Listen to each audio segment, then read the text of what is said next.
Peluang di waktu luang. Satu kali ada orang yang berkata, singkatan dari busy, B-U-S-Y, adalah being under Satan's yoke. Iblis itu senang kalau kita sibuk dengan hal-hal yang tidak berguna. Contohnya, sibuk ngurusin orang lain, sibuk mengerjakan hal-hal yang bukan bagian kita, sibuk dengan fokus yang salah, mengerjakan hal-hal yang tidak berbuahkan apa-apa. Iblis senang kita mengejar dan mengerjakan hal-hal yang bukan kehendak Tuhan bagi kita. Beberapa saat waktu pandemi mulai datang dan tidak banyak kegiatan, saya tidak pergi kemana-mana, saya sempat terjebak dengan waktu luang. Waktu luang seringkali membuat kita bingung ngapain sehingga kita cari-cari kegiatan. Nah, waktu luang yang kita tidak manfaatkan dengan baik akhirnya menjadi waktu yang terbuang. Iblis senang kita buang-buang waktu kita. Contohnya, nongkrong di depan TV, nonton Netflix dengan berbagai seri. Sempat saya terjebak setiap malam sebelum tidur nonton salah satu film yang ternyata seru dan episodenya panjang, membuat saya tidur hingga larut malam. Sibuk yang gak berguna, yang harusnya bisa istirahat tapi malah jadi begadang hanya untuk nonton film yang serinya gak habis-habis. Seringkali kita berpikir bahwa sibuk itu baik, tapi saya mau bilang sibuk tidak selalu baik. Lukas 10:40, ketika Marta sibuk sekali melayani, ia berkata kepada Yesus, "Tuhan, tidakkah engkau peduli bahwa saudaraku membiarkan aku melayani seorang diri? Suruhlah ia membantu aku." Tetapi Tuhan menjawabnya, "Marta, Marta, engkau khawatir dan menyusahkan diri dengan banyak perkara. Tetapi hanya satu saja yang perlu. Maria telah memilih bagian yang terbaik yang tidak akan diambil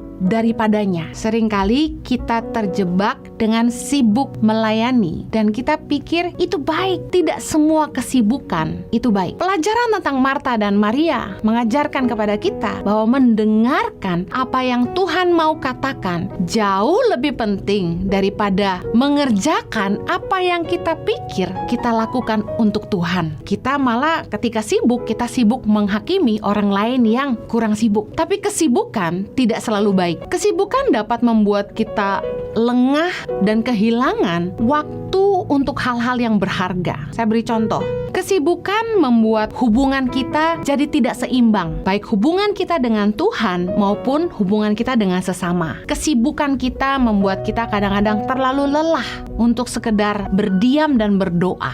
Kesibukan kita membuat kita lupa kepada Sang Pencipta. Anak yang terlalu sibuk bekerja, cari uang, sampai tidak punya waktu untuk menjenguk orang tua yang sudah mulai renta. Bahkan ada anak-anak muda yang terlalu sibuk bekerja sampai lupa umur dan lupa berumah tangga. Orang tua yang terlalu sibuk bekerja dari pagi sampai malam, tidak punya waktu untuk anak-anak dan bahkan pasangan mereka. Orang mulai kehilangan quality time bersama keluarga. Ada wanita-wanita yang sibuk melayani, sibuk pelayanan di gereja, ikut doa ini dan itu dari Senin sampai Minggu, dari pagi sampai sore, sampai lalai mengurus rumah tangganya. Tidak semua kesibukan itu baik. Ketika jadwal padat menyerang kita, kita seringkali menjadi lengah dengan hal-hal yang penting, dengan hal-hal yang esensi dalam hidup kita. Biasanya kalau kita udah mulai terlalu sibuk, rumah pasti berantakan, kamar pasti berantakan, meja kerja mulai berantakan, dan hidup kita pun ikut berantakan.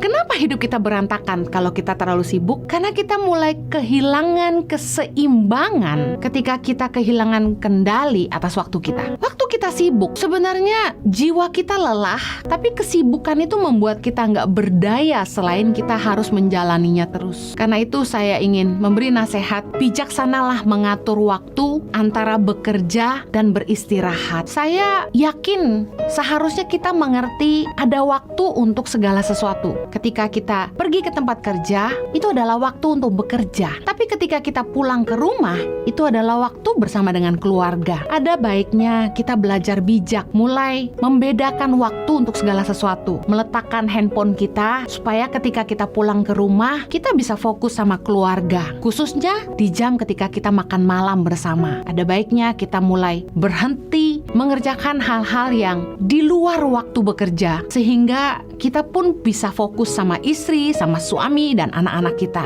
Kesibukan seringkali membuat kita lengah dengan hal-hal penting. Pasti ada yang kita lalai kerjakan pada akhirnya. Tapi sebaliknya, menganggur juga sering membuat orang jadi sibuk yang tidak berguna. Waktu orang itu punya waktu luang, mereka cenderung cari-cari kegiatan, cari-cari kesibukan. Nah, ini nasihat yang saya ingin sampaikan. Jangan sampai kita tidak bijak dengan waktu luang sehingga waktu kita malah terbuang. 2 Tesalonika 3 ayat yang 11 berkata begini, "Kami katakan ini karena kami dengar bahwa ada orang yang tidak tertib hidupnya dan tidak bekerja, melainkan sibuk dengan hal-hal yang tidak berguna." Orang kalau nggak kerja, nganggur, punya kecenderungan nggak tertib hidupnya. Bangun siang, tidur malam. Kemudian yang lebih parah, menjadi sibuk dengan hal-hal yang tidak berguna. Membangun sesuatu yang tidak berbuahkan apa-apa.